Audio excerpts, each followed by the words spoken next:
Hi, everyone, and welcome to the 21st episode of Slime Time, the official Dragon Quest Dragon's Den podcast.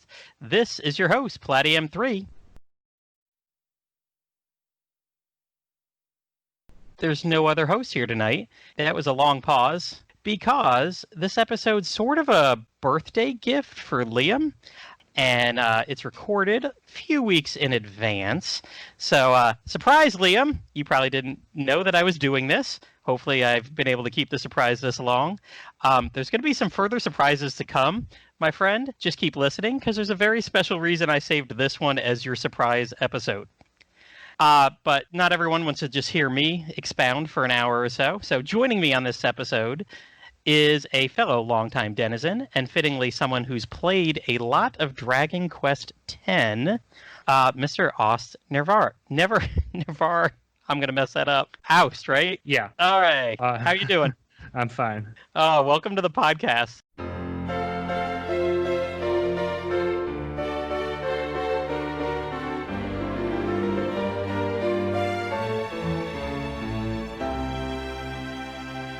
Thanks for having me. Yeah, I wanted to bring you on here today to talk about a game that we've already talked about on the podcast. We had a former guest on here, Nawaria, talked about Dragon Quest quite extensively.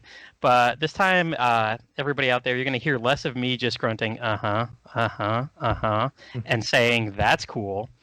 Because recently I sat down and played through version 1 of Dragon Quest X. I wanted to talk about that. I wanted to have someone with vastly more experience here to explain to me everything I did wrong and tell me what's I got to look forward to going forward. But before we deep dive into all that, let's dive into talking to you, my friend. So first question, getting to know you here. What's with your username? And how'd you get into Dragon Quest? Okay, so my username is taken from two things. The first part, Aust, is taken from my first Dungeons & Dragons character. I think it's just something I found in one of those random name generators online. Mm-hmm. And Nerevar is from the Elder Scrolls, specifically the Elder Scrolls 3 Morrowind, which was like my favorite game as a kid. And it's like the main hero he's the reincarnated of the ancient hero Nerevar. Okay. And I first discovered Dragon Quest. It's kind of I want to say my real discovering of it was really kind of in 2013, but I knew about the series for a long time. I learned about it, I believe, through an issue of Shonen Jump back in the mid-2000s. I was a teenager, and it was probably around the time that Dragon Quest VIII was coming out over here, and I think Shonen Jump had an article in there talking about the series, and apparently Sack Chief claims, which if any of you follow Sack Chief on Twitter, he posts a lot of DQ stuff. He claims that there was a Dragon Quest VIII demo in that issue of Shonen Jump. And now that he mentioned that a couple weeks ago, I think I have hazy memories of playing that demo, but I never really got into the series back then. I also remember like going and picking up one of the Monsters games. It was probably Kobe or Tara's Journey, and I didn't really get into it because I was expecting from the article for it to be like a traditional RPG.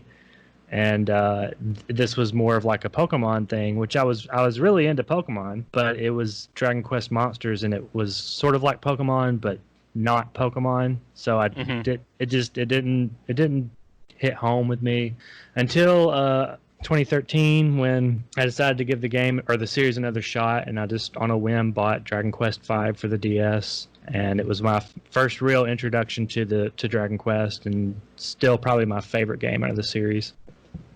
Neat. So I was looking up your Den profile, and that seems like right around the time you joined the Dragon's Den, isn't it? Mm-hmm. Yep. Cool. Yeah. Why did you join the Dragon's Den, and any favorite memories of your time on there or things you've done? I think I probably I was on the site looking for monster information, probably for 5, and I jumped over to the forums. I don't remember exactly why I signed up, if there was any one reason, but I did. probably lurked for a little while and started posting there. As far as favorite memories, when the Southeast Asian version of Monsters Super Light, the mobile game, came out, or like we were all playing that. I remember, I think you were running a contest for, you could do all sorts of stuff like having. Oh yeah, we had different ranks and everything. Yeah. I don't know. I really enjoyed doing that. I was unemployed, and it was about a month before I started my new job, and so like that's all I did was play that game, and I believe I got the highest ranked badge you could get for that in the contest. Oh, that contest, I think, prompted me to keep playing it as well. Because as I've said before, I crapped out on Dragon Quest of the Stars pretty quickly, but yeah, back then that game was, ooh, this is cool. No, yeah, Monsters Super Light was excellent. I was kind of hoping Stars would be more like that. Mm-hmm. I like collecting the monsters more than I like collecting equipment. Mm-hmm. Yeah, really. Yeah, nobody really wants to collect equipment. I mean, some of it, yeah, it's cool to have Erdrick's sword, but I don't want 50 iron helmets. Yeah, that didn't do it for me as much as, ooh, I got a slime and I can breed it with this or evolve it through this. And yeah, there was more of a sense of progression with the collection. Absolutely. I mean, that said, I have played a lot of Dragon Quest Stars more than any person probably should.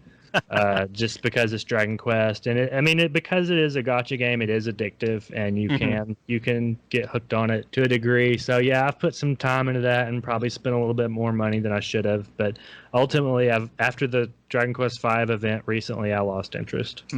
A shout out to Woodus. He messaged me the other day. He got some in-game accomplishment that he had leveled up 1,000 times across all characters and all vocations. Oh my god.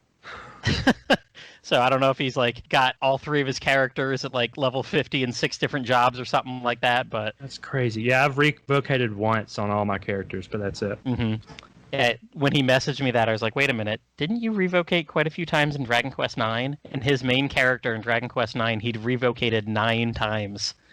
So I can see that more. 9 is a more involved RPG. Yeah.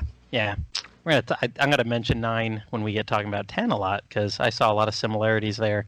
So, what are some of your least favorite games in the Dragon Quest series? What have you played in the past 8 years now? What have you liked, disliked? Okay, favorite, I've already said 5.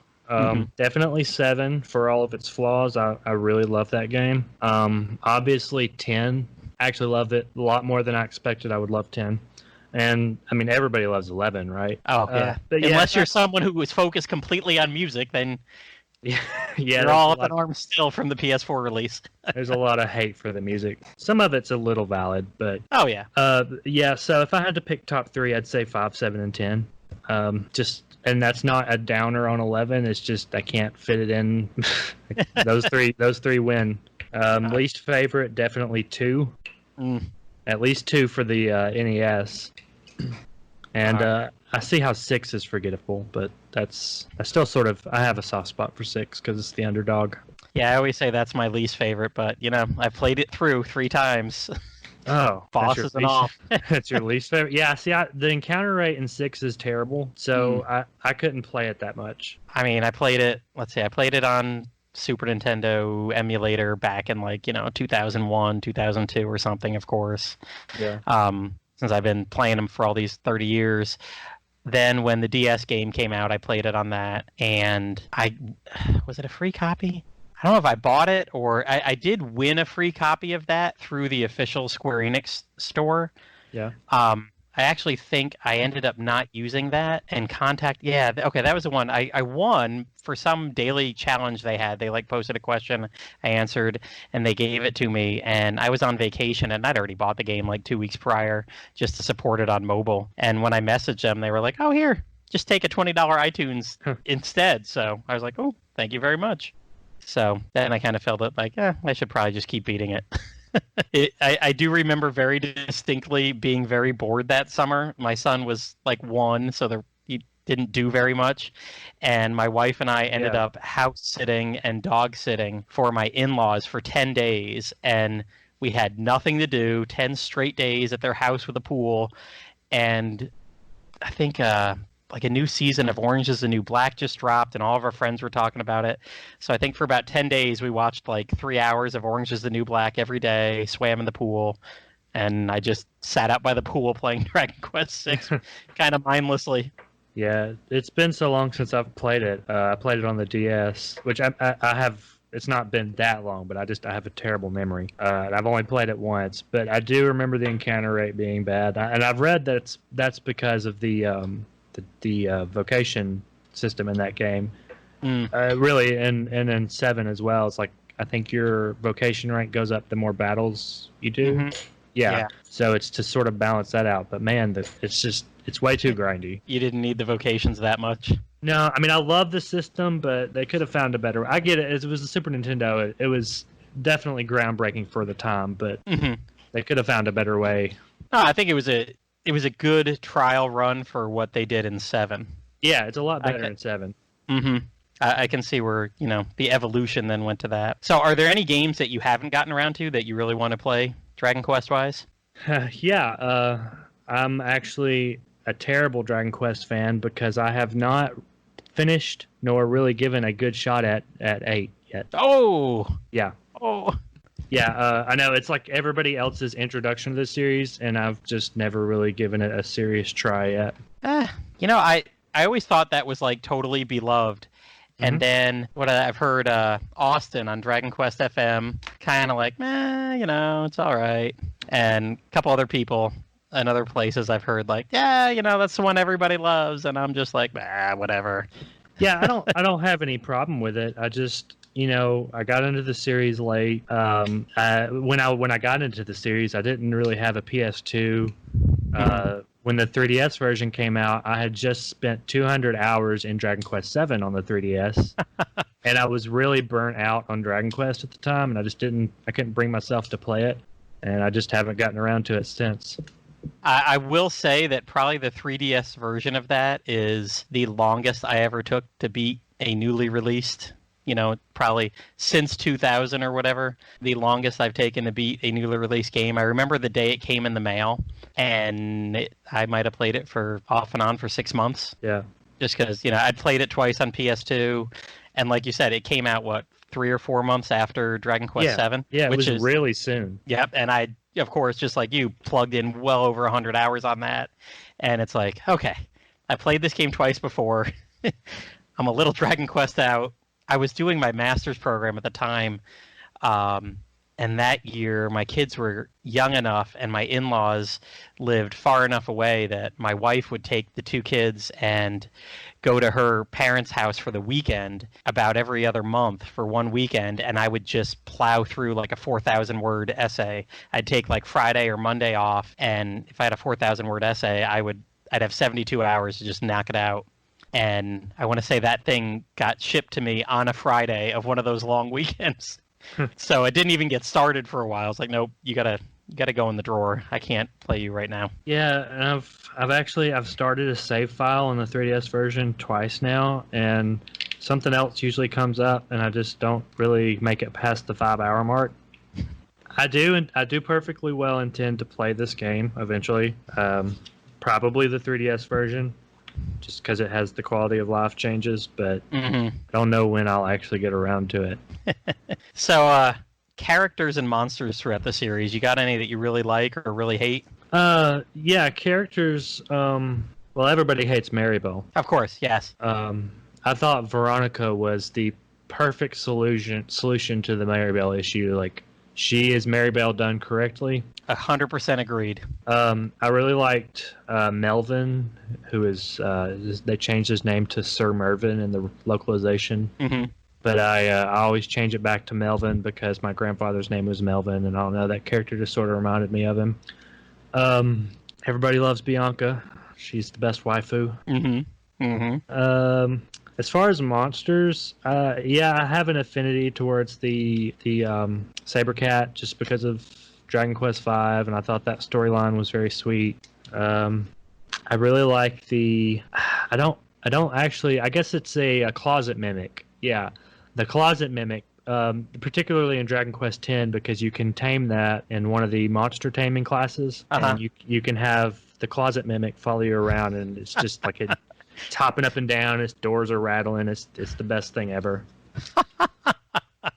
That's hilarious. I've seen a bunch of them, but I've seen a lot of people with monsters following around, but nobody with that. Yeah, it's not that common, so it's a little tricky to get, but That's pretty funny. So, what are some of your favorite mechanics in Dragon Quest games? Do you like ones with monster collecting? Do you like ones with job classes, the casinos? What do you really like about the series? yes, yes, and yes. Yeah, I mean, to the monster classes, yeah, I think, honestly, when I first got Dragon Quest V back in 2013, I was sort of under the impression that all the games had monster taming. Mm-hmm. Just because the first one I'd played as a kid was the Monster series for the Game Boy Color, and Dragon Quest V had monster taming, and I was a little bummed that the rest of the series didn't have it. I'm glad. Couldn't you tame monsters in 6? Am I remembering that? You can, and I'll be honest, the Super Nintendo version was way better than the DS version. Right, that's what I hear. Yep, there was. DQFM posted about it one time, and I looked it up to tell them because they had both only played the DS or the mobile versions.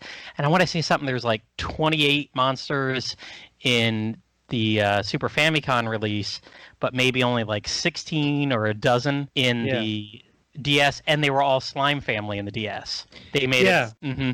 As much as I love monster taming, when I played 6, I don't think I ever took advantage of that. I probably didn't even know it had monster taming in it. It's something completely, I feel like they made it completely skippable. And because there's so many party members. Yeah, that's another thing. I mean, in 5, you're all but forced to do it for a while because, it's just you on your own for a good portion of that second act of the game. And you're going to have a full party. Yeah, they did that. They designed that very well. The game that you're going to be spending some time on your own is the one that has monster taming. And I always found it really hard to choose between the family members and the monsters you've met along the way once you get family members later on in the game. That game is very sentimental, and they make it hard to choose, especially at the end, because I always have to have the saber cat, but then you've got, the wife and the kids, and it sucks that you can't have more than 4 party members out at once in that game.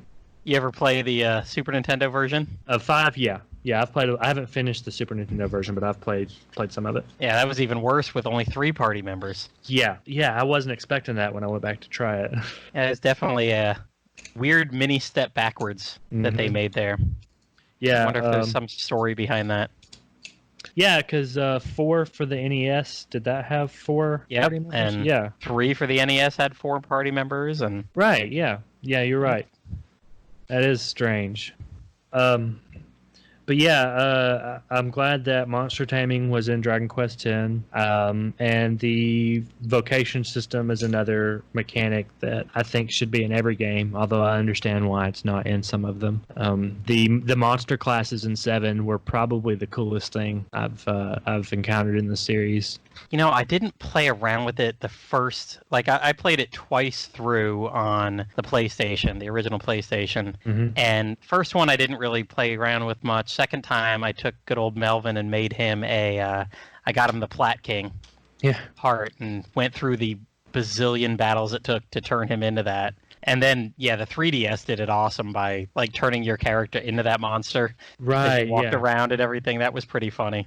Yeah, I was the same way, because I played the PlayStation version when I got into Dragon Quest, because at the time, it didn't look like... It was a couple years after, I guess I got 5. It didn't look like we were going to get the 3DS version, so I finally got 7 for the PlayStation 1 and played through that.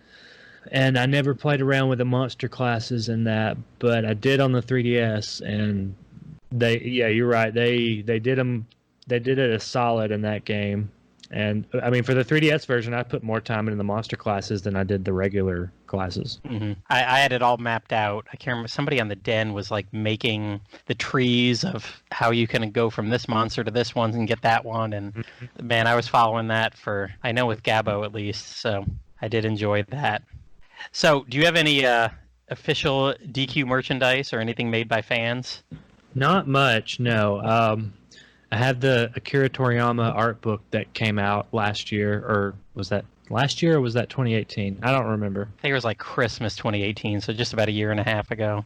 Yeah, but that, the one we actually got in America, I made sure to buy that. I've got a couple little trinkets and stuff that a friend gave me. He buys toys from Japan, and I have a lot of the games complete in box, but not any merch really. No. Yeah, I don't have much stuff either. I think I bought some keychains. I've got little slime magnets. Like 8 years ago, I found like 15 of them for like $10 on eBay or something like that. Stuff that you wouldn't find nowadays. Stuff that was probably like 100 yen a piece just sitting on the cash register in Japan. Yeah. I got a couple of those little magnets, I think.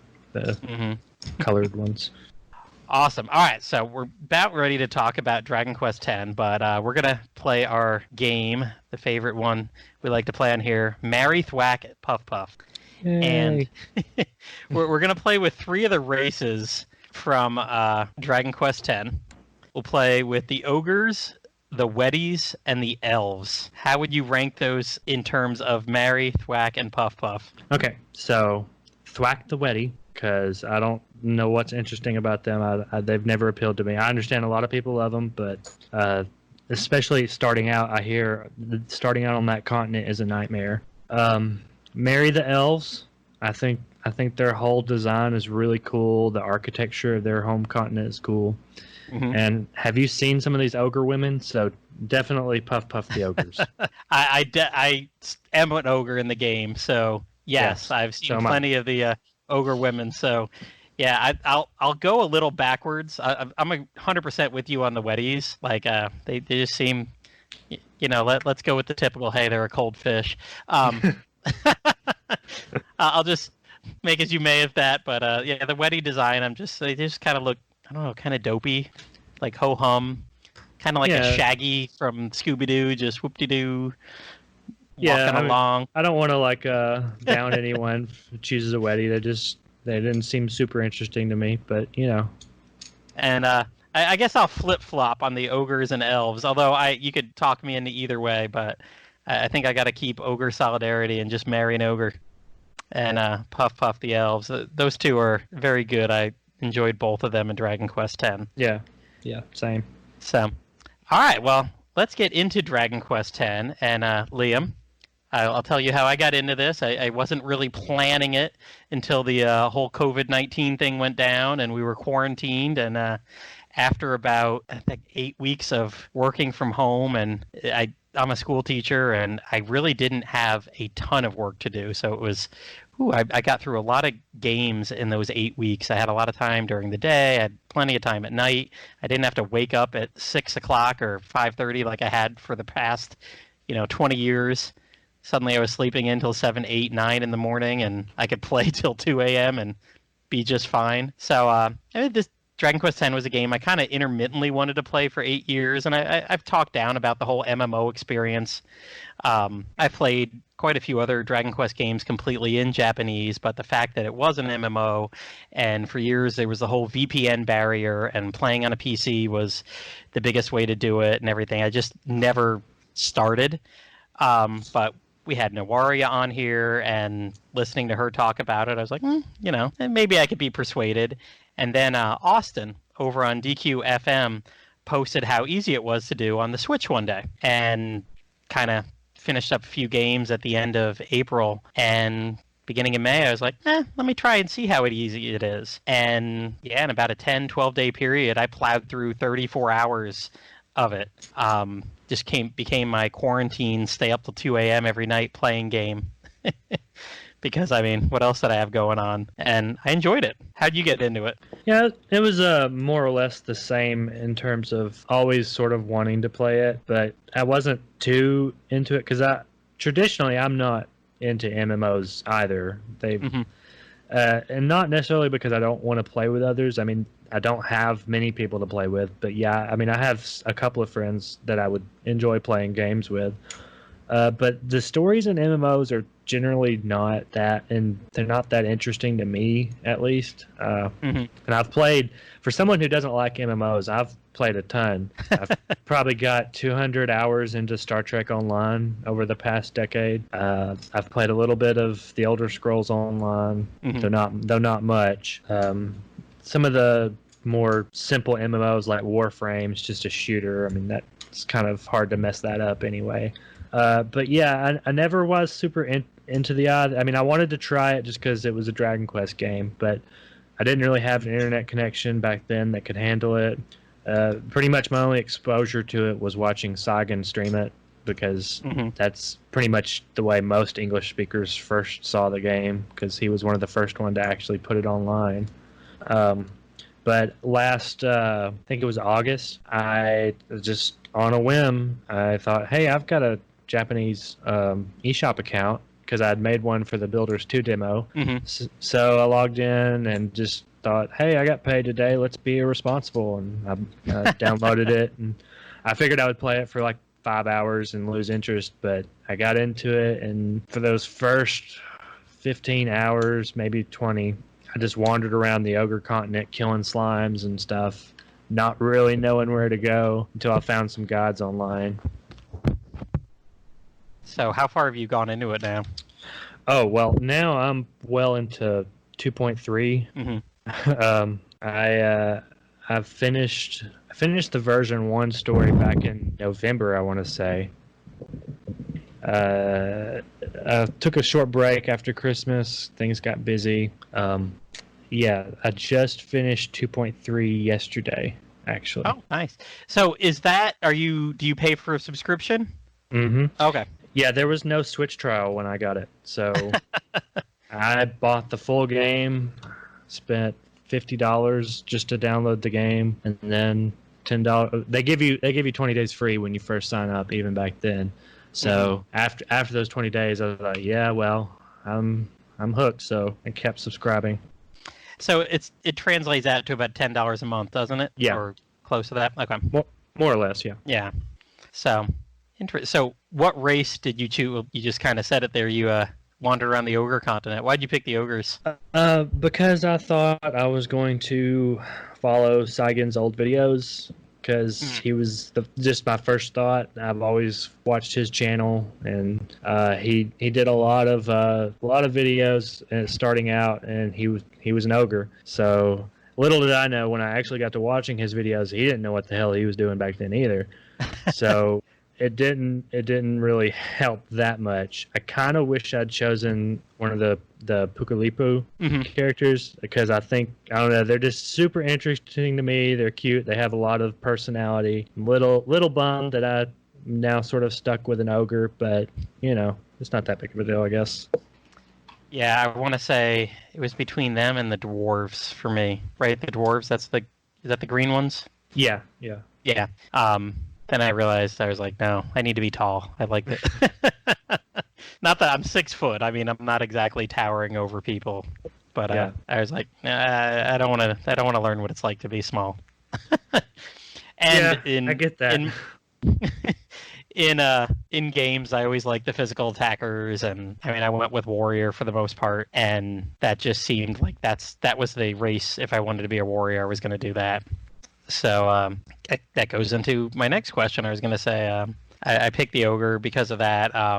I will say, after about 20 hours, when you get the option that you could turn back into the human form, if you would like, you get turned back into the human, and then you can choose to go back to your race or stay human. I did stay human after that, but I'll probably put it back to ogre human after a while. Yeah, I'm almost always human. The only time I really switch back to my ogre form is when meeting somebody, and I'll usually just put on like the bunny outfit and do the belly dance gesture, because there's nothing funnier than seeing this giant male ogre in a bunny outfit doing the belly dance. Oh, that great! I do like the dress-up nature of this game. I really enjoyed that in Dragon Quest IX, and in Dragon Quest XI, and maybe it was the hero's butt-cut hair that really made me never want him to look like that, but I really enjoyed all the different costumes of all the different characters in that game. I don't mind any of their default characteristic looking at all, but I feel like all of the dress up ones add a little something cool. So I like dressing up in all the different stuff in Dragon Quest 10 here, and I kind of see race as just one of the dress up things. So it's cool to sometimes be the human, sometimes go back to the ogre. Yeah. I don't have anything funny to dress, or I would definitely do that. That would be hilarious. Yeah. Sometimes for Halloween events, they'll let you. They'll give you a ticket that like temporarily changes your race, and it's sort of like you're dressing up as one of the other races. Oh, that's fun. I will say, I made a note somewhere that when you, in the version 1 story, when you get turned back into a human, you pop up outside the door, the house of the guy who does it for you. Mm-hmm. And I actually just like sat there for 10 minutes and watched people spawn in their underwear. Because you spawn as a human and you're just there in your underwear. Yeah. So, I mean, about every other minute, someone else just popped up, and they just stood there, and you kind of watched, like, suddenly their helmet popped on, and suddenly their pants popped on, and it was funny to watch everyone just pop up there, half naked, and then slowly put their clothes back on. It was Yeah, I'm not entirely sure why it does that, because it's not like you're changing your class. All your clothes should still be compatible. Yeah, there was no reason for that to populate that way, but it did, and I found it funny, and I was just like, okay, I've been doing this for 10 minutes, so, Yeah. There's only human men and human women popping up here, so the humor is, after about 4 or 5 of each of them, it was like, okay, time to move on. I never did that. I should actually go there and see if that happens. So, what jobs have you done with your character throughout your time? I started out as warrior because I thought that'll be easy. I already have the language barrier, so it's kind of hard to not understand. Just walk up and hit stuff, which is what a warrior does. So I started as warrior. I've done a little bit of the battle master class. Mm-hmm. But I put most of my time into Monster Master and the other monster taming class, which is Item Master. But I think I'm level 95 on Monster Master right now. Mm-hmm. And only 77 on Battle Master. Yeah, I started out as warrior, and when I first got woke up as the ogre and went through, I thought that was actually hilarious when you wake up as the ogre and the priest is leaning over you and like, nope, he's dead. He's dead. And then everybody gets pissed because you wake up and they're like, what the hell? You just said he was dead. You're not very good. Yeah. Because early on in the story, like the whole demo, or not the demo, the prologue, and then through about 2 different crests or something, or the emblems, man, I was sitting there half the time looking at my screen, half the time I had an iPad turned on to Google Translate. And like I was almost translating every line. Yeah, that's the way I started. But I think it wasn't long. I found a GameFAQs guide that they translate the first town of each continent, which is not even like a fifth of the game, but it does get you through that the first quests. So I did that, and then I relied on Google Translate for probably longer than I should have, because you really can't get much of the story through that, unfortunately. No. So that one's done by a Denizen, or someone who joined the Den right around December. He was posting that. Is it Dargon? I want to say his name was. Not and sure. Now I am completely blanking on this, but I feel bad because I have messaged him back and forth quite a bit. Here, Dagron, Dagron.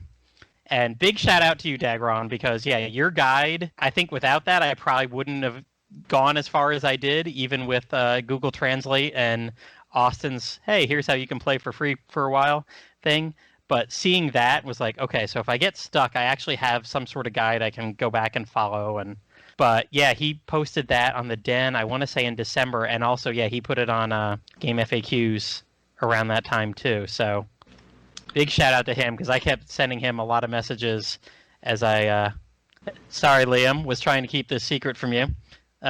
I didn't really post very much on the Den, although there is one thread on the Den that I posted quite a bit in, but I don't think anybody, the Dragon Quest X people, denizens, really saw it, and nobody really shared it anywhere else. So yeah, he definitely helped a lot with that guide, and then sending him a bunch of messages back and forth. But yeah, that helped a lot. I think it was after about 2 emblems, I was like, why am I translating every line when between what he's written and what I'm seeing, I get the gist of it. Yeah, I agree. If I hadn't found the guy that translated that stuff, I probably wouldn't have been as interested in it for as long as I was.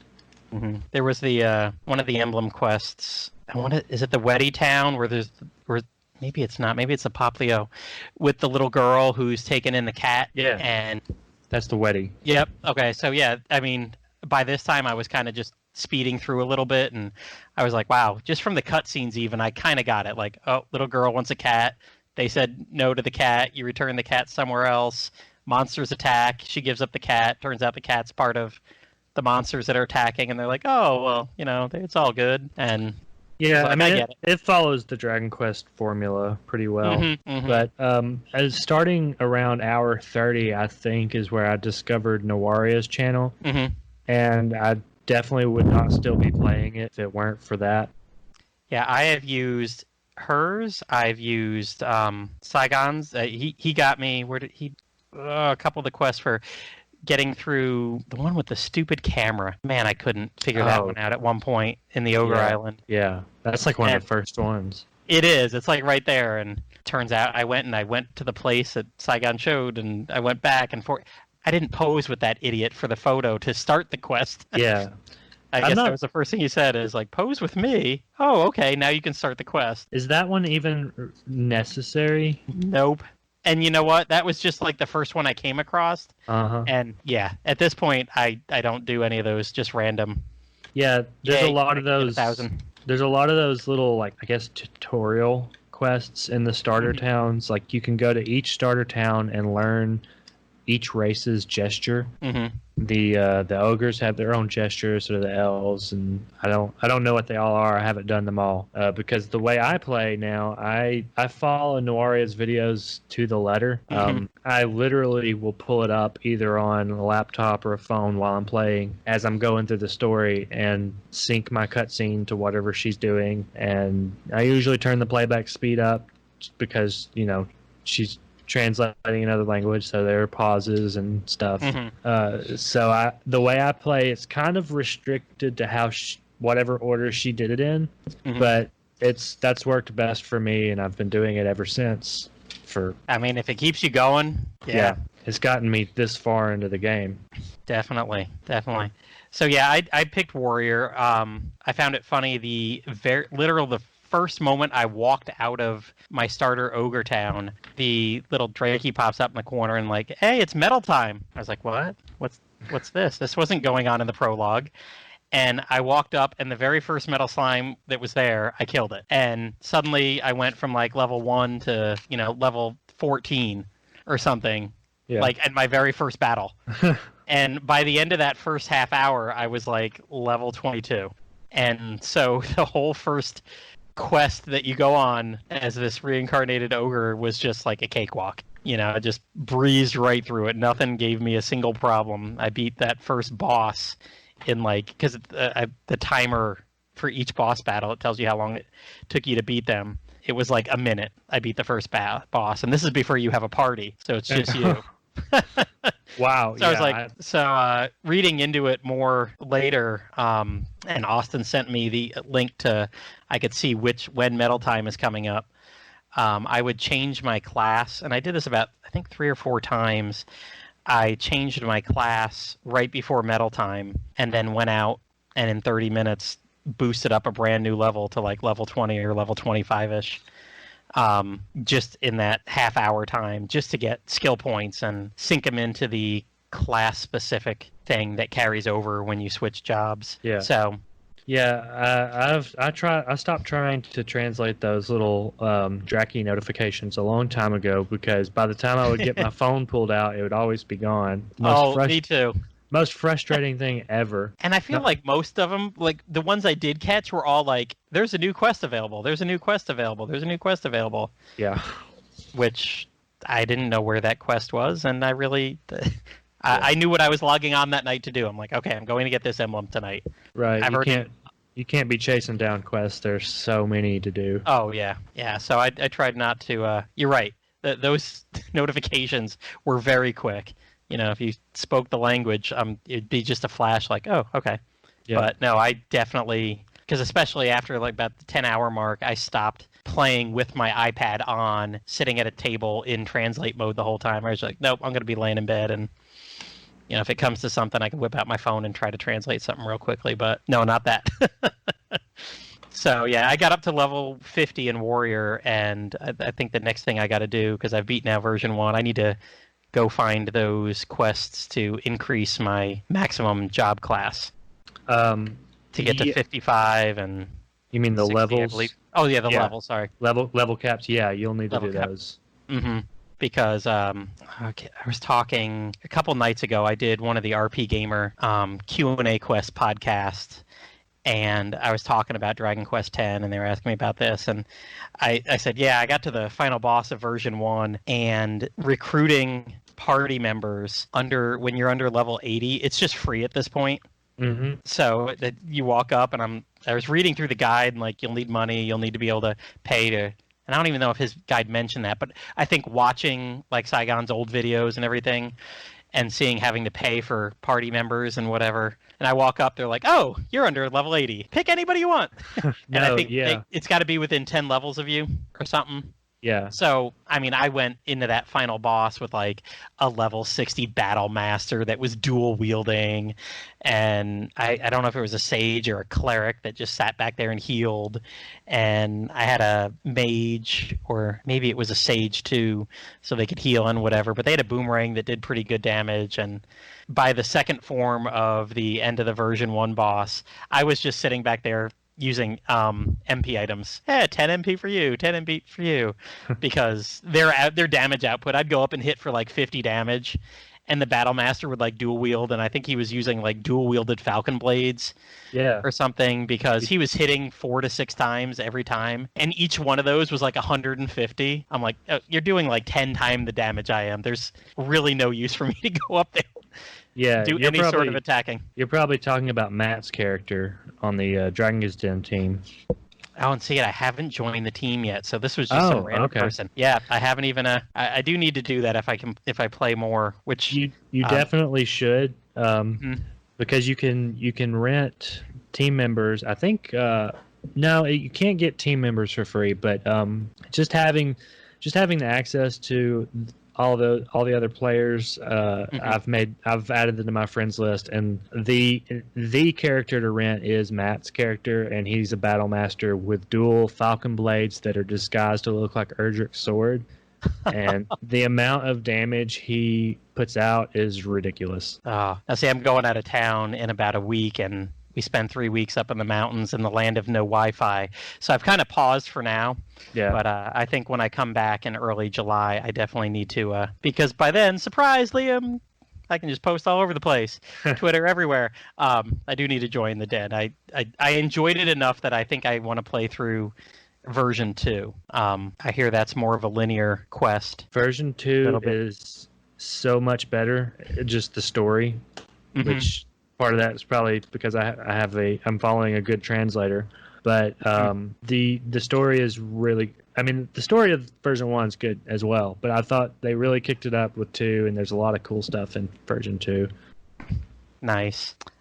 Moving back a little bit, what were your thoughts on that prologue when you first played it? The offline portion? Yeah, when you're human at the begining. It's been so long. Told you my memory's I was going to say, it's just a very small snippet. It's such a small percentage of the game.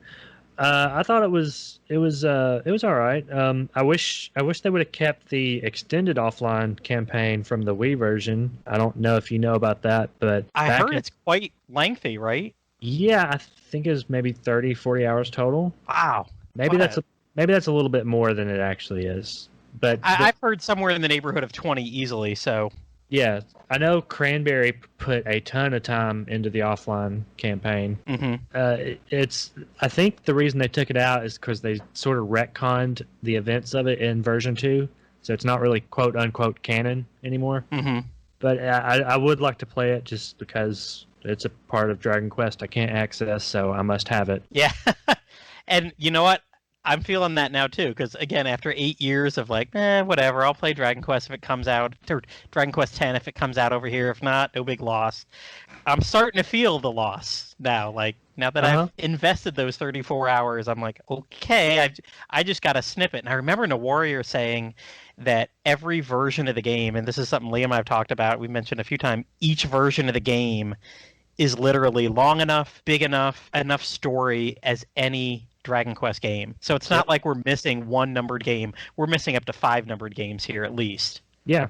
Yeah, absolutely. Yeah, I've played I played all of version 1, and it's definitely a full-length Dragon Quest game. I'm 415 hours into this now. Wow.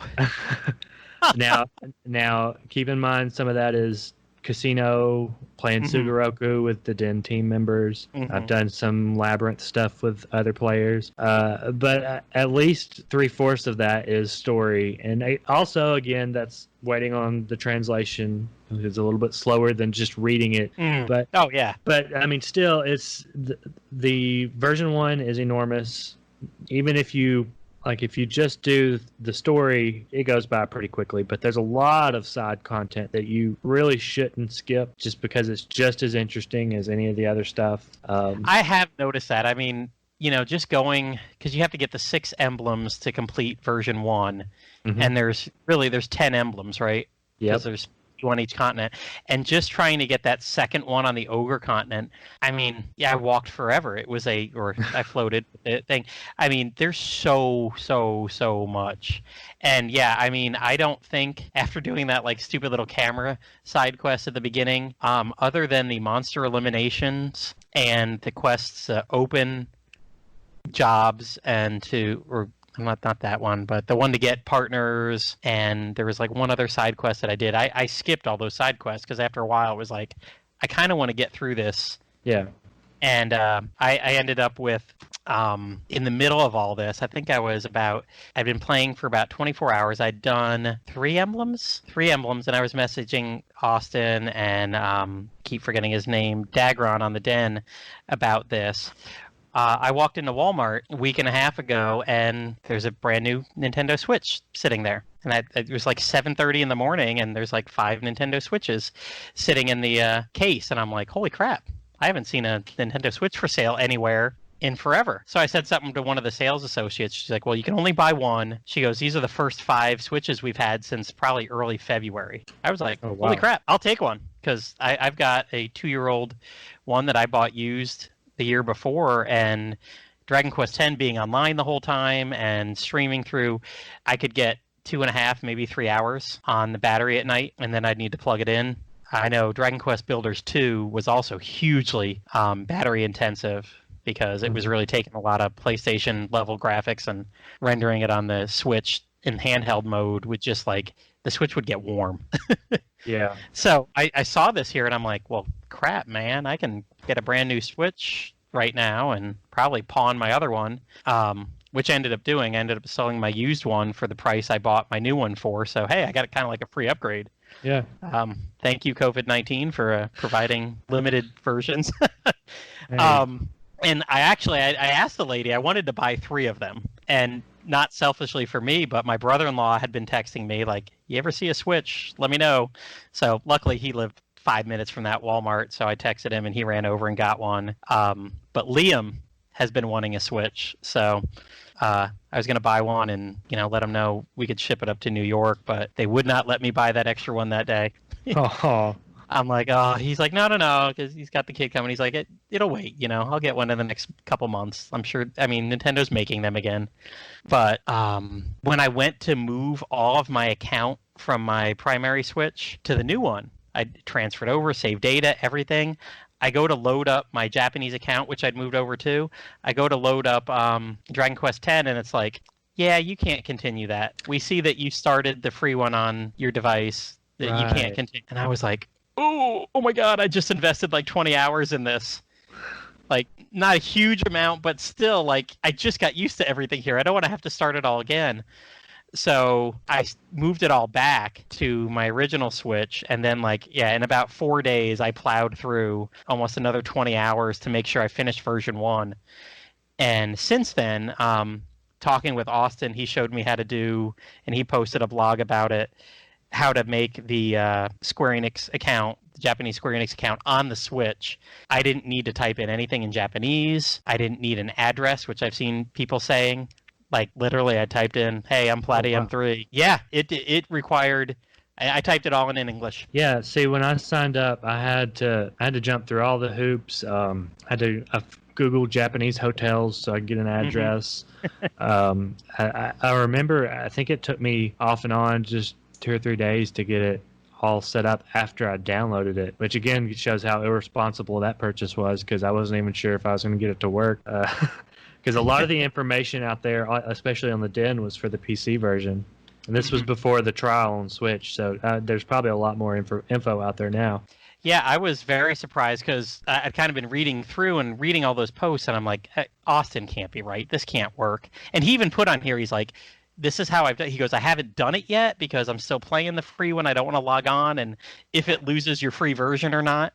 But no, it logged on. It saved it. It did great. I was able to move over to my new Switch and pawn off my old Switch, and it's great. I've got my account there. It logs me right on, and I'm good with that. And even some of the, couple of the newer denizens that have been playing on Switch have said they can pay for their game now through the Japanese eShop, have it linked to their American PayPal, and it just works out fine. That's good. Yeah, when people ask me questions about that, I really can't help them because I did mine the old-fashioned way, paying from the start. So yeah, if ever I mean, I'm gonna play some more, at least get through version 2, because I think you can get through, like, almost, I don't know if I can get to where you are at the version 2.3. You can get close. You can get, yeah, it's somewhere around there that the free Switch trial ends. Yeah. And dude, that is so much content. Oh yeah, I mean, I see right now, like, I could have easily spent 2 to 3 times as much time as I did. Like I said, I was translating a lot at the beginning, and if it wasn't, and I probably would have stayed a little bit with that, but once I was like, holy crap, I need to sell my Switch because I just spent $320 that I wasn't planning on.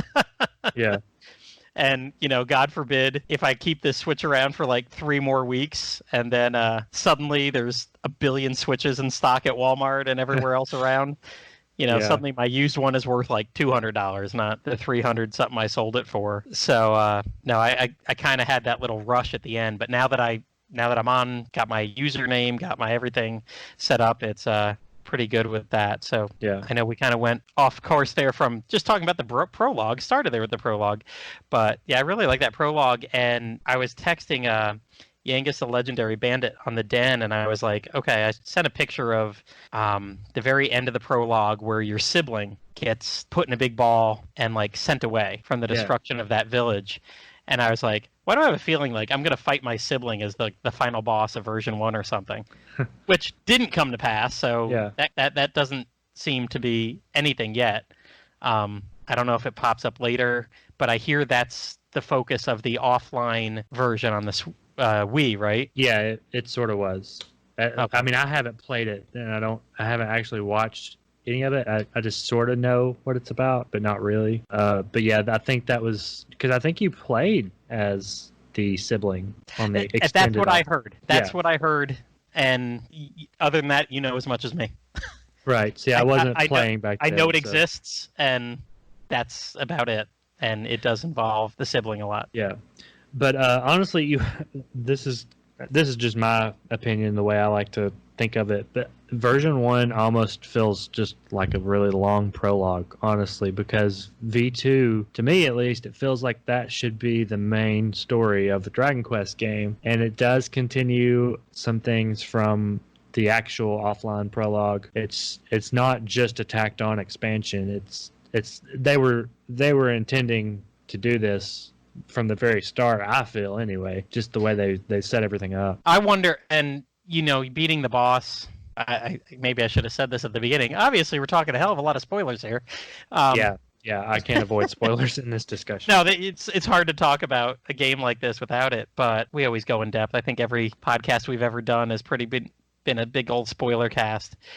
But the boss even says, you know, there's more to come. It even says to be continued. You don't get that little Dragon Quest the end at the end, or it usually says it in Fiend. It flat out says to be continued. Mm-hmm. So in no way, if all that land was there, if all that stuff was there at the very beginning ages ago, which it had, I mean, at least a good portion had to be, because like I said, there's even 4 emblems I haven't gone and done that I could have done before taking this guy on. I mean, obviously they knew they would be doing more. Yeah. It definitely opens up and has even more stuff to do in version 2. And I mean, the stuff I just played today opened up new things and new mechanics to me. To go back to what you said earlier about what we're sort of missing out on, I always sort of looked at it the same way, wasn't too interested in it, but now I feel like a lot of English DQ fans really don't know what they're missing out on in this game, even if you don't like MMOs. You know, if you just wanted to play the main story, like you're missing. I mean, this is a Dragon Quest game first and an MMO second. Oh, definitely. I'll change my tune. I'll be definitely more generous with anything I say about it in the future, because I mean, I've enjoyed my time and I know I'll go back and do more. I'm, once I know I'm going to have an infinite number of weeks stretching in front of me with in the land of all Wi-Fi. Yeah, I will definitely play more. And I'm not blind to its flaws or anything. I know it has issues like walking, for one. Oh gosh, there's so much, so much inventory space. That's space. The next thing I need to go do some quests on to increase the size of those. Mm-hmm. Yeah, I mean it's a must. You have to do it. I mean, I think almost everything in my vault is even filled up, because I just keep throwing stuff in the vault. Yeah. Because you can't sell just the generic weapons that drop. You can't sell them, can you? Yeah, no, you can't. Mm-hmm. I've put a bunch of stuff. I put a bunch of stuff in the vault. I put stuff in my house. I put stuff in cabinets in my house. And I mean, eventually you just start tossing it, because I'm sure there's somebody out there who plays better than me who would see me toss it and say, "Oh my God, what are you doing? You could do this with that item." But it's like, there's so much that you don't, even with my time in the game, there's so much I don't know, and it's just stressful to think about how I could be doing things better. So So I did ask you how far you went. I've done, like I said, I did the 6 emblems. I did the second emblem of the ogre. So I do want to go around and visit all the other secondary towns, second main towns on all the other continents. Heck, I want to say there's even one island, because there's one island that has the casino on it, right? Mm-hmm. And then isn't there another minor island too? Yeah, there's another island. You end up going there a lot for some side quests and stuff. I think there's an NPC there that'll teach you how to fish. Mm-hmm. You can start doing fishing, which is... And see, I've never even been to that island. Yeah, there's not... I see it on the train tracks, and I'm like, oh, I haven't even gone there. There's not much reason to go there to start with. And honestly, I haven't even walked in the casino, but I know I had to go there to buy the item that opened up character recruitment. Yeah, I remember that. The casino in this game is the best one out of all of the Dragon Quests, hands down. Man, that's going to add 20 hours to my playtime easily. Yeah, I mean, it has the poker, it has the roulette and slots. Has a lot of the stuff you see in Dragon Quest XI. It also has bingo. It has Sugoroku, which is, it's been in other games as known as Pachisi or TNT. Oh, I love those games. Okay, well, I didn't even know that was in there. It is better in this game than the others. You may not like this because you have to play with other people. But I think it's better in this one, just because. I don't know. It's just it's more, the tension is higher. I've always whenever I play, I'm usually playing with some people from the Dragon's Den team. Mm-hmm. I don't know. It's just a lot more fun. Oh. All right. Well, you brought that up a couple times, and like I said, I haven't played with anybody. I was kind of doing this kind of on the down low. I haven't even joined the Dragon's Den team yet. I find it funny. I tried to name my character Plat King, or whatever the translation is in Japanese.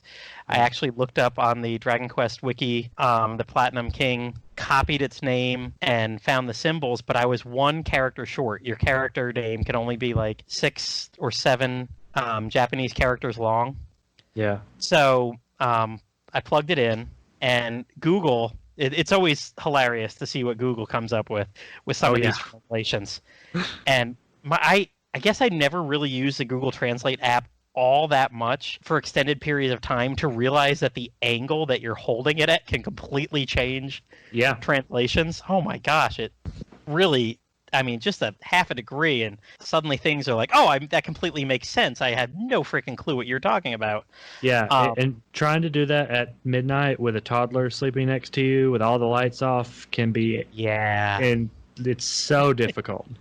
So for the most part, it translated my name as Platinum Kiss. I got Platinum Kiss a lot. But what's great is, I mean, I've got screenshots around somewhere. When Woodus goes ahead and makes a YouTube version of this, I'll have to send him the pictures I took on my phone. I quickly took screenshots. A couple times I got Platinum Crap, and my favorite was always Platinum Shit. They're like, hello, Platinum Shit. And I'm like... and I thought what was funny, too, is sometimes it would be Platinum Kiss, but I'd get a lot of Platinum XO, too. I'm like, is this translating it like XOXO, love, hugs and kisses or something? Whatever phonetic got left off at the end, Platinum worked out great, but the second half of that, and I kept thinking, like, well, maybe it's that slime phonetically, and so it's got that S sound in there somewhere. So sometimes it's kiss, sometimes it's shit, No, yeah, I've definitely encountered some funny moments with the translator. So, yeah, those were... I had some other funny little ones here and there that I think I might have screenshot, but no, my name was always the best one to see what the hell it was going to pop up as. And then sometimes I'm like, Borachenko. It depends on the angle. That one pops up a good 20% of the time. It just looks like a surname or something. Doesn't do platinum at all. So, I was going to get back to you. Since I haven't played with anybody, tell me what you've done with other Den members. Who do you do some stuff with? What do you do when you're multi-playing, doing the MMO experience? Well, for a while there, I had sort of begged enough people to do Sugoroku with me every Thursday night. So we did that for a few weeks there. That's always fun. I'm always down to play Sugoroku. I've done some of the labyrinths, which are just, I guess, the most similar thing to that is some of the grottos in Dragon Quest IX. Mm-hmm. You get, I'm not entirely certain on how it works because I've never actually been the one to lead or host the labyrinths, but I think you get like a ticket or a coin, and most people get the King Slime labyrinths, which you can just rack up so much experience from running those. I've done some of those with Cranberry and Dan and Dan and Nick. I know Sack Chief has been playing a lot lately, but I haven't been on much lately, so I haven't really seen him. I haven't really done any of the story stuff with other people, just because I'm following Noaria's guides and going at her pace for translating, and I always felt like if I brought somebody along, it would probably be irritating to them if they had to wait on me through every cutscene. One thing I've really enjoyed doing after I finally got confident enough in the game to know what I was doing, because I would get on Twitch and just find somebody. I followed the Dragon Quest 10 category, so whenever somebody was streaming it, I could see, and I'd just hop on their stream, watch for a little bit, and then sometimes meet up with them in game. And there was one streamer named Dookie03. I followed along with him some and helped him out, and met a couple of Japanese streamers that way as well. That's cool. Yeah, I like... I've had people even ask me when I got my Switch, like, hey, let's play Smash Brothers online, or let's do Mario Kart online. And I think I've got a 6-year-old, I've got a 4-year-old. I mean, even my wife's texting me right now. We're recording this. It's like 10:30 at night. And my wife's like, of course, the one night you're out in the garage recording is the one night that one of the kids is mad at her and wants me to come in and lay with him to go to sleep a little bit. She's like, don't worry, he'll be fine.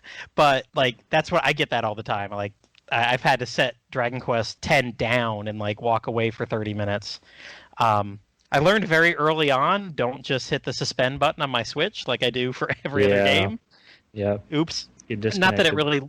Yeah, I was going to say not that I really lost progress or anything, but it does, because it saves pretty much a lot of times, right? I was going to say I've never really Yeah, you never that lose anything. It's No. a pain to log back in. Correct. Yeah. I was like, oh my gosh, wait, go through the whole thing again. So yeah, I did learn if I'm gonna walk away or 5 or 10 minutes, it's worth it just to leave it on and sitting there. Mm-hmm. If I'm in a town, nothing's going on anyway. So yeah, it's hard for me to like make sure I've got that dedicated. Like, okay, at this point, at this time, I can sit down for an hour with someone and know I'm not going to get interrupted on anything that I do online. Yeah, So, I'm the same way. I mean, I've got a toddler. I mean, it's hard to make time for that sort of stuff. And then, you don't want to make plans, and then 30 minutes before you're supposed to start playing, the kid's acting up, and it's looking like you're not going to get to play. You don't want to have somebody set aside time and then have to cancel on them. Yeah, that's been my thing, at least for like especially the past 6 years. And heck, my wife will tell anybody that listens, like, I could just fall asleep at the drop of a hat too. So if I'm like, all right, I know at midnight I'll be fine, everybody will be asleep, it'll be great. There's a 50-50 shot I'll be asleep too. So Yeah. No, I'm the same way. depends about what the heck happened that day, and if the kids were up until 10:30 yelling and screaming about this or that, then I might not make it to my 11 to 2 a.m. playtime. Yeah, and when I do that, I always pay for it the next day. I don't do well on little sleep. Yeah, and my wife was even bugging me recently that especially the 2 weeks that I really heavily got into this, and I really was playing almost every night from either like 10 to 1 or 11 to 2. I was getting 3 hours in at a time. Like I said, under the whole quarantine and the way I've been working all of May and pretty much all of April, I mean, for the past 20 years of teaching, I've been up at 5:30 every morning. That's just, I get up, I got a 30-minute commute, I'm there at school before opening, getting stuff ready, and not having to do that, not like having to be on the computer really and live with anybody or do anything until around 10 in the morning. Like, I could sleep in till 9 a.m. This is, like, I never even did that on the weekends. It was too big a time shift from my weekdays to my weekends. So it's been a big change that I'm like, ooh, I actually can sleep in. I can take a little nap in the afternoon. Yeah, that must be nice. Yeah, I mean, I usually get home 5 o'clock at night, and my wife's been exercising a lot this past 6 months. And she'll usually, when she picks my son up from kindergarten, they usually come home, they get a snack, and they can sit and watch TV for 30, 45 minutes. And she's working out in the garage in our home gym for 30, 40 minutes. So she's kind of still kept that time period up for her workout. And she started bugging me a little bit during my few weeks of Dragon Quest X time. She's like, all right, you got to do something a little bit better, because the kids were saying, hey, mommy, you're going outside to work out. Does that mean daddy's napping? Yeah, maybe I need usually to get to bed a little earlier. I usually play, I'll try, since it's the Switch, I'll try to play like while watching my son, and that means sometimes having to just set it down for a few minutes and stop him from killing himself from whatever new way he's found to try to do that. What's fun is I don't buy myself very much. I'm pretty frugal about what I spend my money on, whatever. So when I got that, you were talking about it earlier, the Dragon Quest illustration book, my wife's like, what'd you order that for? And I was like, oh, I'm going to give it to the kids for Christmas. They love looking through my Dragon Quest strategy guides, and they like watching me play Dragon Quest. Dragon Quest 11 had just came out, because, yeah, it came out the Christmas after Dragon Quest 11. So I'm like, I want to show them all the other games. They've seen me play them off and on for the past couple of years. We've got a stuffed slime.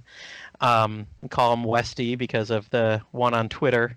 Yeah. And I'm like, they'll like this, and sure enough, they poured over it. For the spine's a little even broken now because of how much they looked at it. I'm not too big a collector, so I'm not too worried. Mine isn't in pristine health at this point, but the kids love looking through it. So even some of the Dragon Quest X stuff, they'll be looking over my shoulder, and they watch me beat the final boss of the first game. They're like, oh yeah, we know him. He's got the big curved sword thing, and I'm like, the scythe. Yeah. And they went and like grabbed the book and like opened it to that page. Not that there's very much Dragon Quest X stuff in that at all anyway, but there's a little bit. Yeah, my son he enjoys watching me play some games, and today I was playing a little bit of 10, and I was just in combat with a monster, and the one of the rented NPCs went nuts. So I think he got his coup de grace or something, and my son like really just thought that was so cool. Things started exploding on the screen. So let's talk about combat, because that's one thing we've kind of not even discussed at all Oh yeah. with Dragon Quest X. So I see this game, and I was telling somebody else, and this game seems like it fits perfectly in line, kind of like how 6 set up what 7 is. 9 seems to have set up the system for 10 quite well. Yeah, you can definitely see that. Mm-hmm. A lot of it, even the quest system, where there's quests just all over the frickin' place. 11's obviously got some quests, side quests, but I think there's like 60 or whatever total. Whereas 9, there's what, 200? If you've got the DLC ones and everything, there's hundreds of them. Yeah. And they're just randomly scattered all over. There's some guy standing on a cliff with one, and there's one here, there's one there. And 10 seems like that too. Like everywhere you go, there's side quest people popping up. And the battle system, I see it as like they almost went that way in Dragon Quest XI, but pulled back a little bit. Yeah. Because it's got that free movement. It's got the ATB. You've got the cooldown. Mm-hmm. Yeah, and I'm usually a stickler for turn-based combat in my JRPGs. It's a big reason why I haven't gotten into Final Fantasy. And then here I go play. I guess maybe it's because I knew going in that this one Dragon Quest game didn't have strict turn-based combat. But it's close enough to the traditional experience. There's some differences, like pushing monsters around on the battlefield. I think depending on which race you chose, your weight affects how well you can hold them back.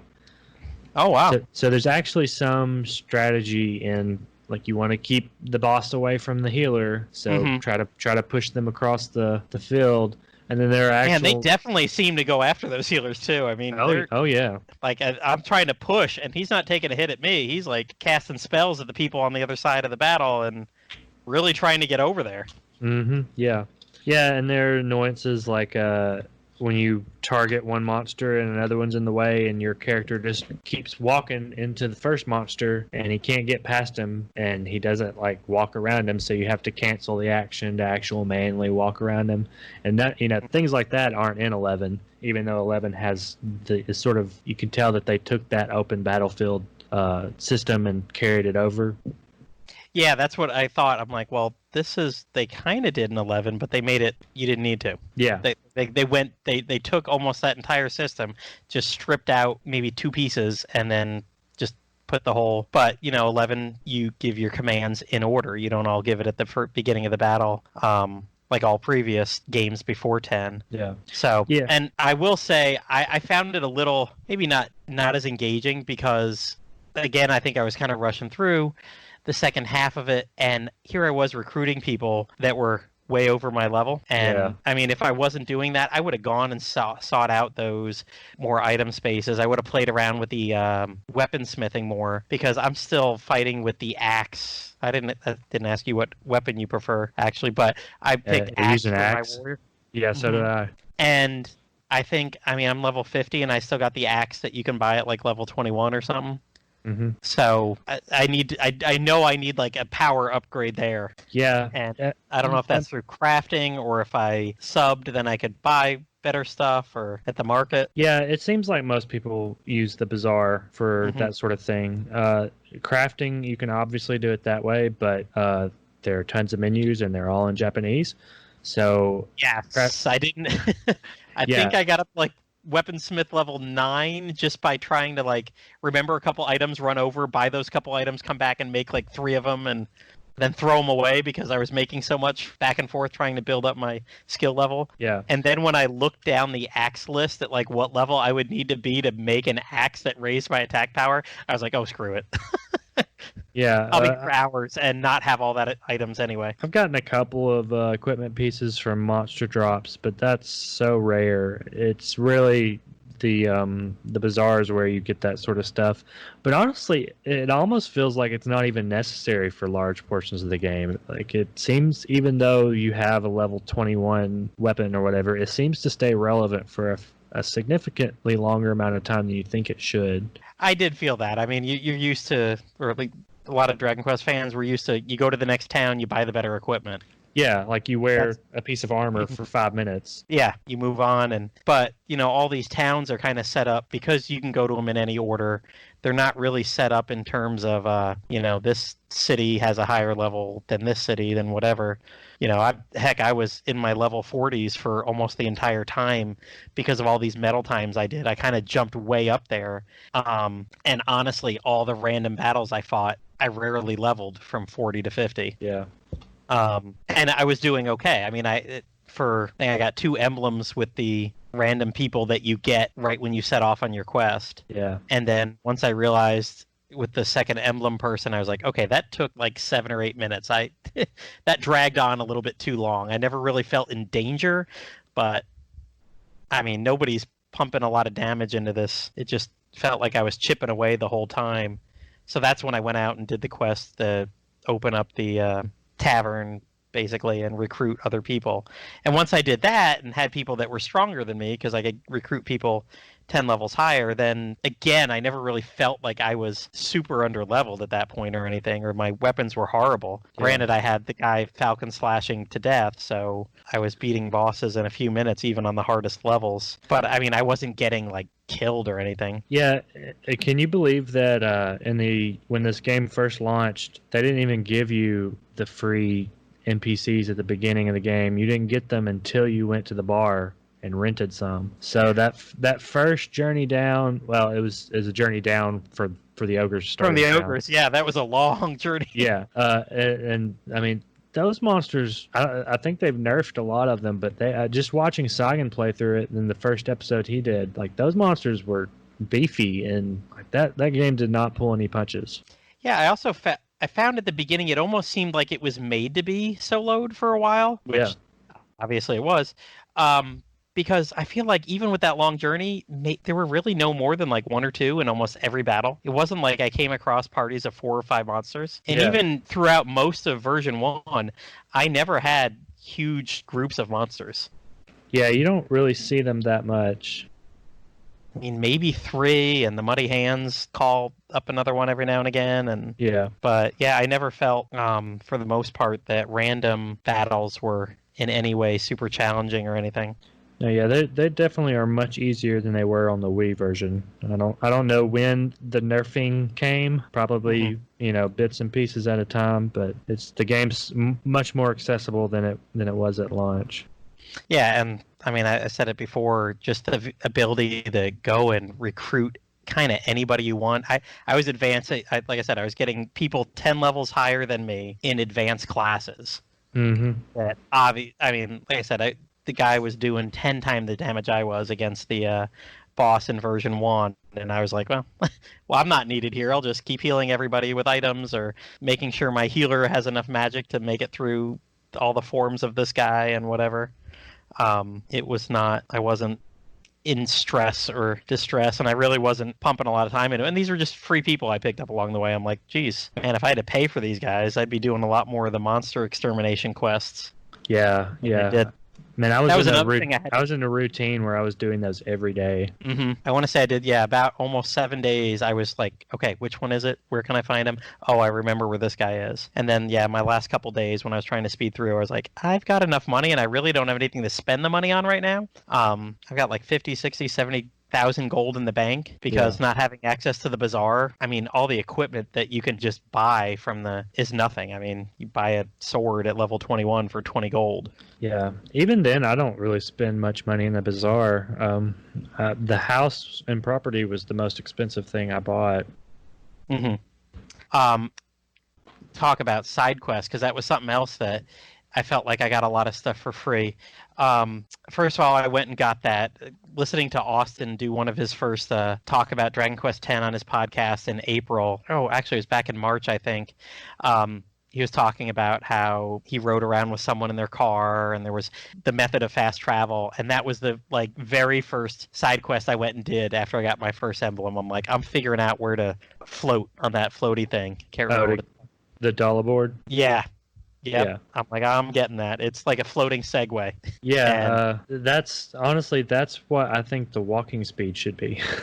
Yes. Oh my God, yes. I mean, even that takes forever when you're like, you got to go 3 screens away to get to another town or a dungeon. And I mean, there was a couple times going through, it was like, go there, come back, go there, come back. I'm like, oh my God, more fast travel, please. Yeah, once you get the Mega Zoom Stone and after version 2, that sort of thing becomes a lot easier. Yeah, because there is zoom stones that you get right away, but they're all at the locations are all at the edges of maps, and the maps are huge, and it could take 5 minutes to walk from the northernmost portion to the bottommost. And and I think right now I have access to 2 locations at a time. I can set my zoom stone to 2 different places, but I mean, if I want to go from one continent to the other, I got to take the train, or if I do have a zoom location on that other continent, it's still probably a 4 or 5 minute walk away from the town I want to get to. Are you using the wagon at all? I am. Okay. Yeah. I have found that and where I can go, but then to get back to where you want to go, there's no wagon back. Yeah. Okay. I just was making sure because I spent 100 hours before I learned about the wagon, so I just looked right past it. Oh, what was fun was the first time I saw the wagon was, like we said, you make that long journey south as the ogre and to get to the first castle town. And when I got there, I did a couple things, and then I saw the wagon, and I was like, oh, so there is some fast travel. And I took that wagon back to the starting ogre town, and then I had to walk all the way back down. There's no wagon back. I was like, okay, I need to make sure when I'm taking this wagon, I know where I need to go. Yeah, there were quite a few quests at the beginning that have you go between Glen Town and the Castle Gartland and the Ogre Town, and I didn't know about the wagon, and I only had 2 zoom stones, so I'd spent way more time than I should have just walking in between towns.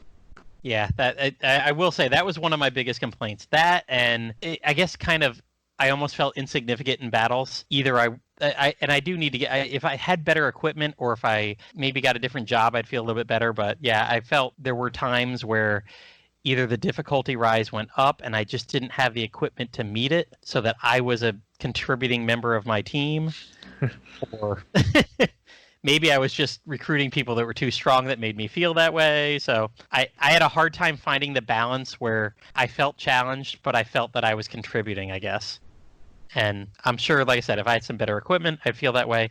Now, what finally got me going for quite a bit was doing the warrior quests, where you get the different equipment. There's 5 quests per job that, and they also gave you 20 skill points in everything, I believe. They've recently changed how that works. That seemed different too. I was like, whoa. Because I'm like, why do I have 80 skill points in swords? I didn't put that there. Yeah. But I had 80 skill points in everything in Warrior. So I guess each one of those quests was giving me 20 skill points or something like that. Yeah, they changed it after version 5 released. And it was, at the time, it was super irritating because I was like, man, I just learned this system and now they're changing the game on me. But it's a lot better than it used to be. So if you finish each of the class quests, you get just buku-oodles of points to put in your skills. Whereas before, that's how also I went up like 10 levels too, because they give you experience stones. Yep, they give you. I can see where here it is 8 years into this game. It looks like it's now designed to speed through early content. Yeah. Yeah, I mean, the whole, hey, you're under level 80, just recruit whoever the hell you want. Go ahead. It's free. Well, yeah, because they're running the trials, so they want you, they don't want, even though, there's still so much content for the trial, but they want to make it faster, obviously. So, yeah, between these warrior, like I said, the character-specific or the job-specific quests, just like pump it in the skill points. It was giving me 20 skill points in 5 different things. So, you're getting a free 100 skill points right there almost every time you do these quests. I didn't do the 5th one. There was a 5th one, and that is something that I don't understand. I was trying to read the translated version of the website that explains all the quests, and I didn't quite understand what the rewards were for that one. I'm like, I already got a new piece of equipment for every part of my body. I don't know what the last one gives me. Yeah, but I don't remember. So yeah, I was like, I got the better helmet. And you got the helmet that gives you the 3 times the experience. That angel slime helmet that I see everybody running around in these beginning towns with. Everybody's got an angel slime helmet on. I might have accidentally sold that when I didn't know what it was my first time playing.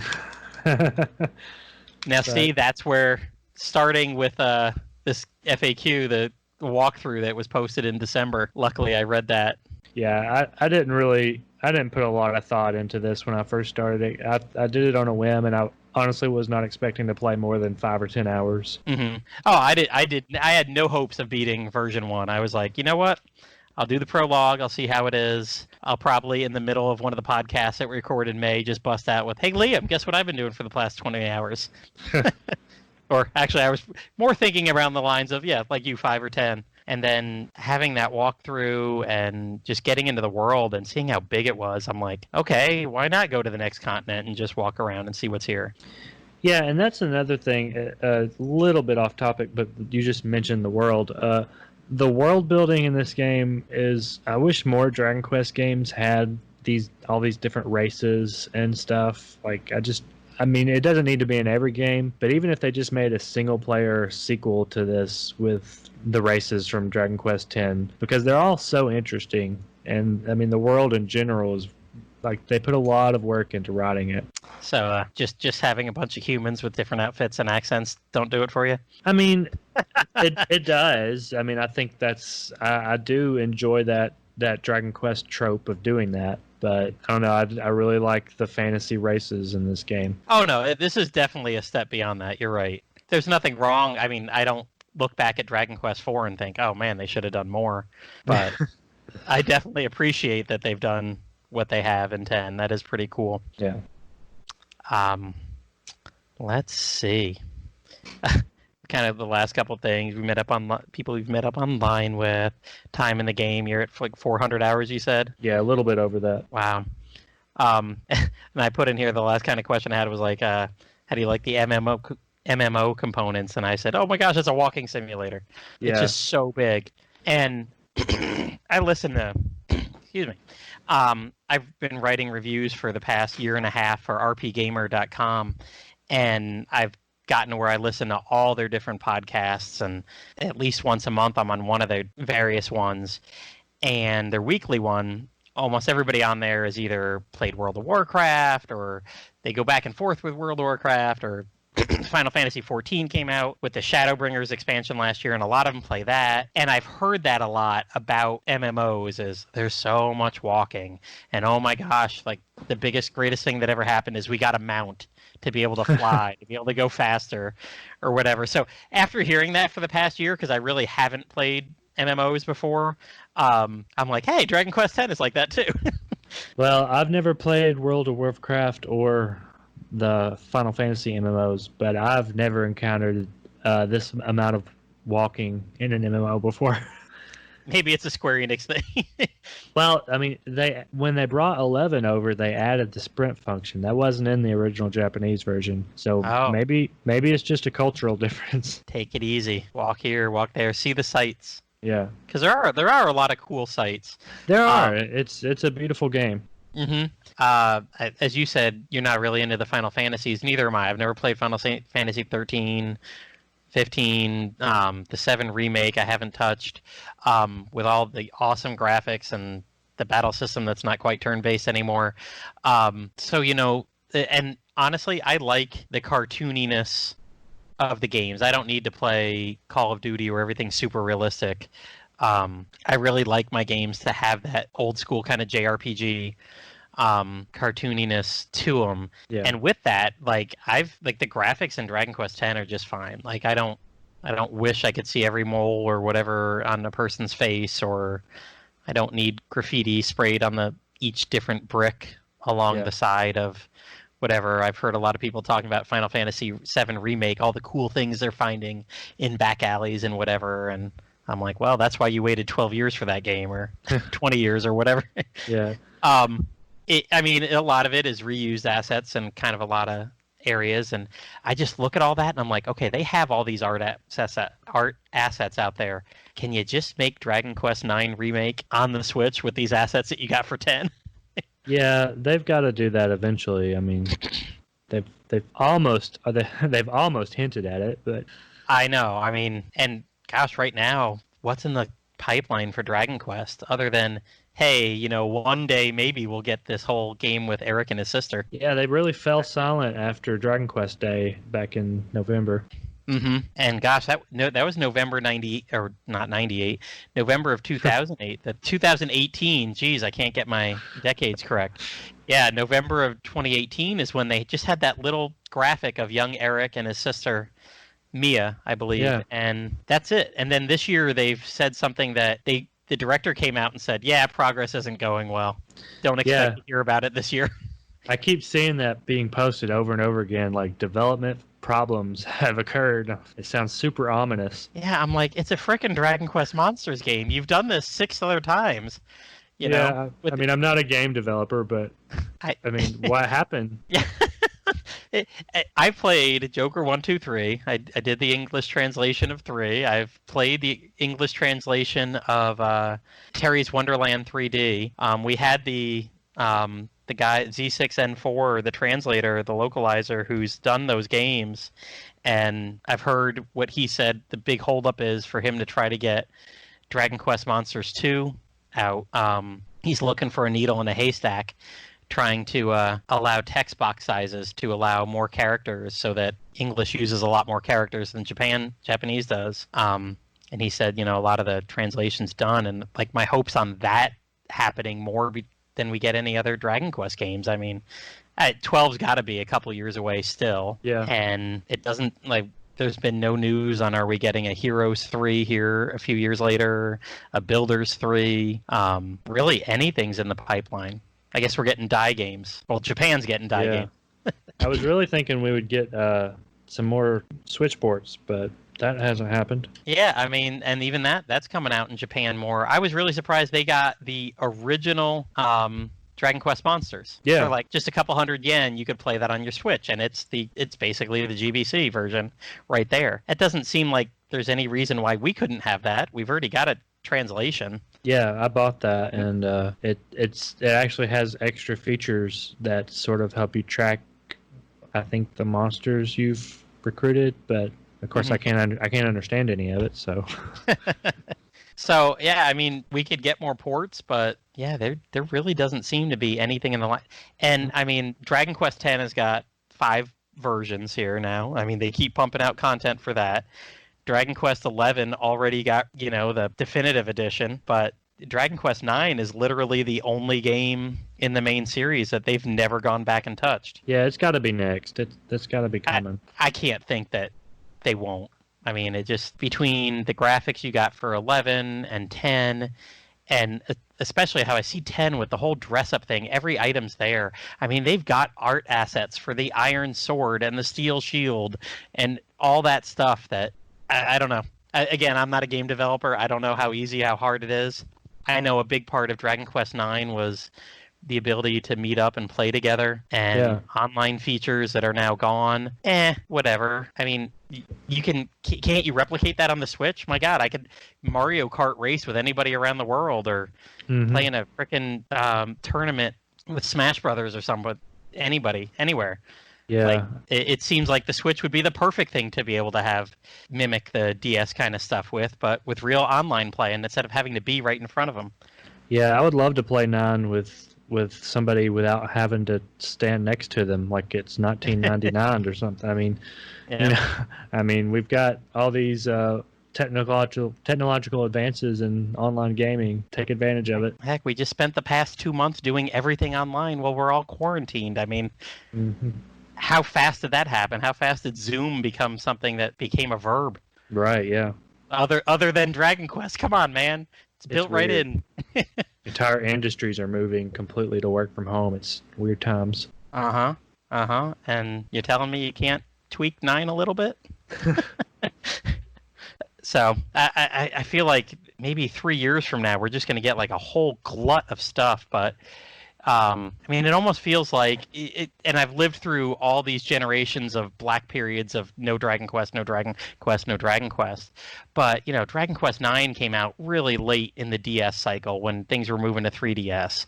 And what is it? When it was Dragon Warrior 7, it came out here in the United States after the PS2 was already out. I know. Like almost a year after the PS2. I'm sure nobody bought that. Yep. Heck, I didn't even know it came out. I wasn't even on the Den at the point, and I think it was about a year after it came out is when I joined the Den, and I was like, holy crap, there's a 7th? Within a week, I had gone on eBay and bought a PS1 and Dragon Warrior 7 together and had somebody ship me that. And I was like, ooh, took a day off of work and just dove right in. And I think that entire day of work, all I did was not battle anybody because that was the intro to Dragon Warrior 7 on the PS1. Yeah. But yeah, I mean, this has been, I feel like, the PS5 is getting ready to come out and the next Xbox, they're all coming out at the end of this year. And I mean, Dragon Quest isn't known for like being a launch title with those things anyway. And it seems like they're really going to probably stick with the Nintendo. The Switch is the biggest thing going on right now. But I mean, it's been out for 3 years. Let's get something other. I mean, what else have we had exclusive on the Switch other than Dragon Quest XI, which was then the next year? I mean, we've got Builders 2, but I'd hope to see something else. Yeah. Like you said, the Switch is getting older. Mm-hmm. They need to get on that before they don't want to be another Dragon Quest game that comes out, at the end of the console's lifespan. Mm-hmm. Mm-hmm.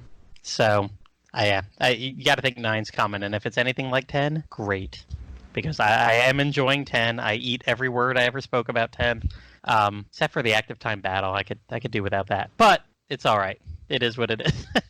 Yeah, it doesn't kill the game for me. I mean, they did turn-based combat in 9, so I don't see why they couldn't do that in an MMO. But if that is absolutely a deal breaker to the developers, it doesn't bother me that they leave it out. But I think the biggest thing I'm missing is I want a little bar telling me something. I want a little circle filling up to know when I can go again. Because I feel sometimes I'm waiting and waiting and waiting. And I know it's 5 seconds, but sometimes those 5 seconds just seem to drag.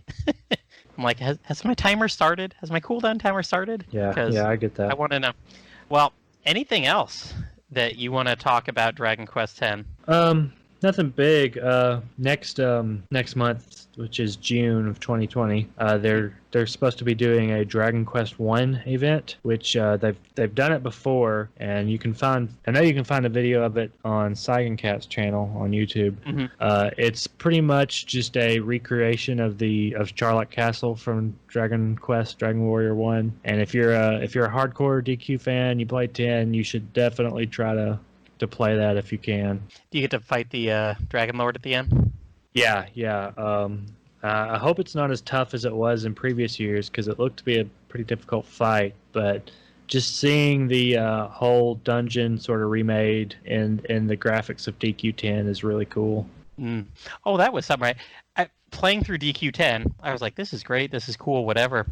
And then, I don't know what I had reason to. Maybe I loaded up a video. My son wanted to see something about Dragon Quest Heroes 2. He mentioned it to me. So I pulled it up, and I'm like, oh, wow. Like, it was jarring. Like, in my mind, Dragon Quest X is great graphics. It's perfect. It's enough. And then, like, seeing Dragon Quest Heroes 2 on the PS4, I'm like, oh, wow. That really is a step above.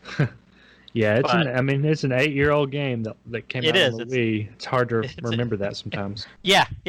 And I mean, I'm sitting there playing on the Switch. I'm like, this is just fine. And like, the graphics I don't think are what was burning my battery. It was just the fact that I had an older Switch, and the online is going at the same time the whole time. My little green things are swirling around in the top left corner.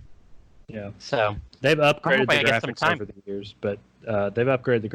years, but it's, for the most part, it's not that different from what they were when it launched. Mm-hmm.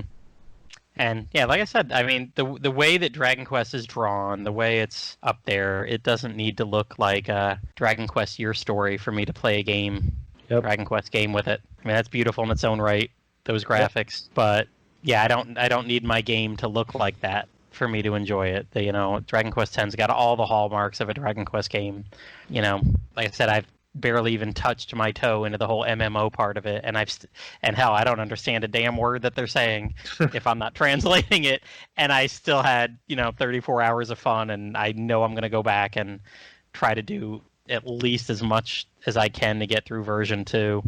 I did ask the guy Dagron. I was like, hey, so are you secretly writing a version 2 walkthrough at this point?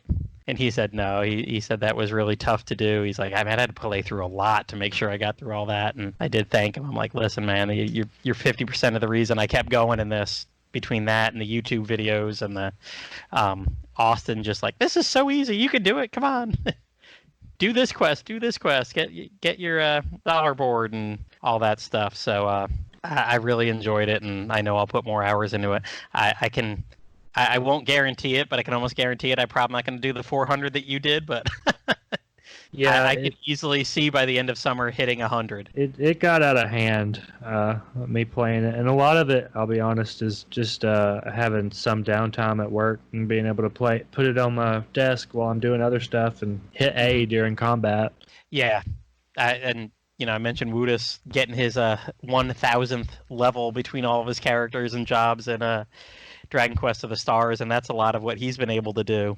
And I feel like I actually could get more time when I worked to do these kind of things, because being home with two kids, two young kids, this whole quarantine time and everything, and unless I went into the one room to specifically do work, out of my 6-hour day when I was actually teaching in a school, I'd probably have about an hour and a half of downtime, or as I was typing lesson plans and looking up stuff, I could have my phone going, or I could be doing this on the side too. But at home, I'm entertaining the kids, making sure they're getting their stuff done, and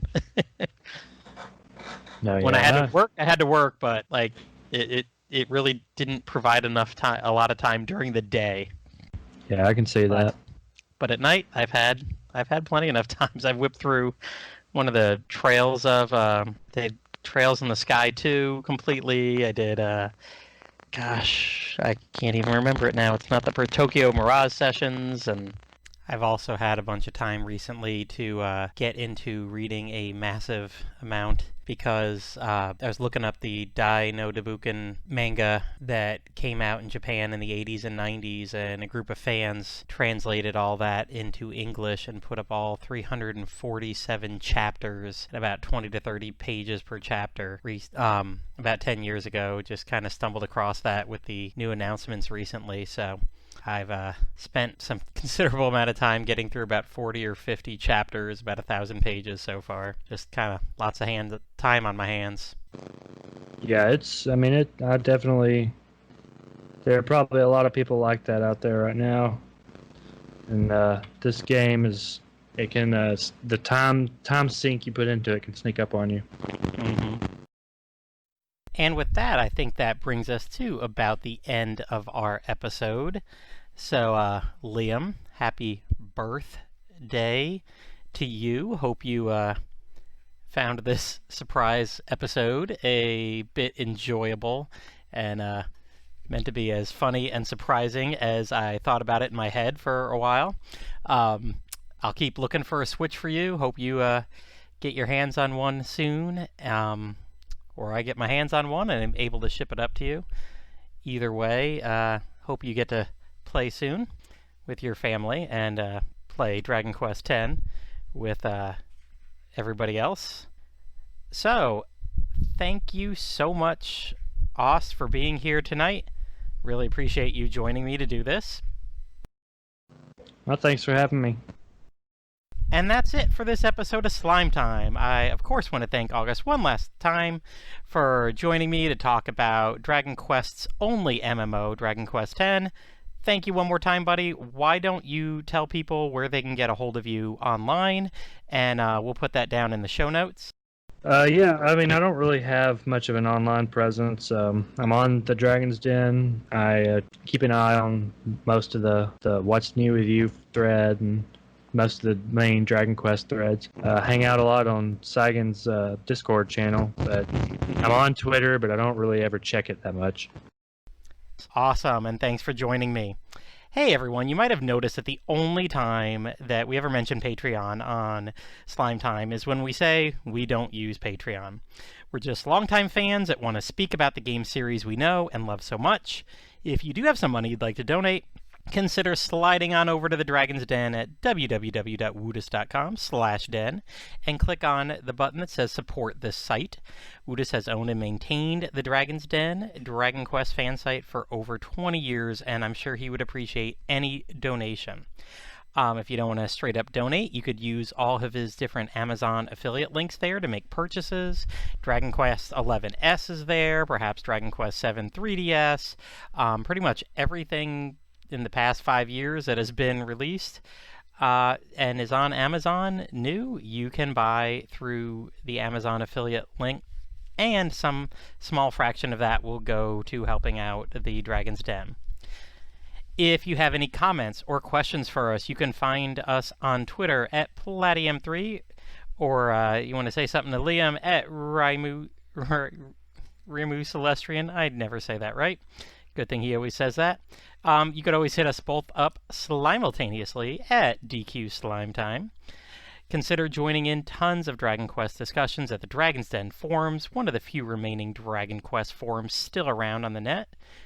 You can always find that at the main page, www.woodus.com/forums. If you want to skip the main page, I know I'm always there. I'm posting translation news, or been talking about Die recently, and lots of other good stuff.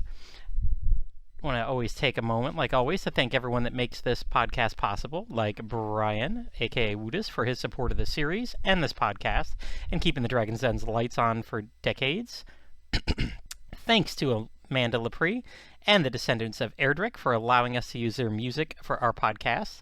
Descendant of Erdrick is a video game tribute band from Austin, Texas. If you like what you heard at the beginning and end of the show, please check them out and their most recent album, Advent, at www.descendantsoferdrick.com, or on Twitter at DOFErdrick.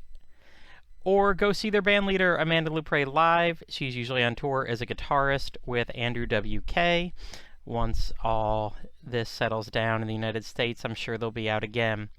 Thanks to Dwayne Bullock, our wonderful graphic artist and Dragon Quest fan, for making the awesome artwork cover for this podcast. Dwayne was on the original iteration of Slime Time Podcast, and he's been on a few of our episodes since we've been recording this past year. You can check out more of his work at Dwayne Art on Instagram, or his website at dwaynebullockart.bigcartel.com. And if you're looking for more Dragon Quest podcasts, check out our earlier episodes on Dragon's Den, Anchor FM, iTunes, Spotify, YouTube, and more. Please also feel free to check out fellow Dragon Quest podcasts available like Puff Puff Hour and Dragon Quest FM. That brings us to a close, so bye everyone. This is DQ Slime Time, sliming off.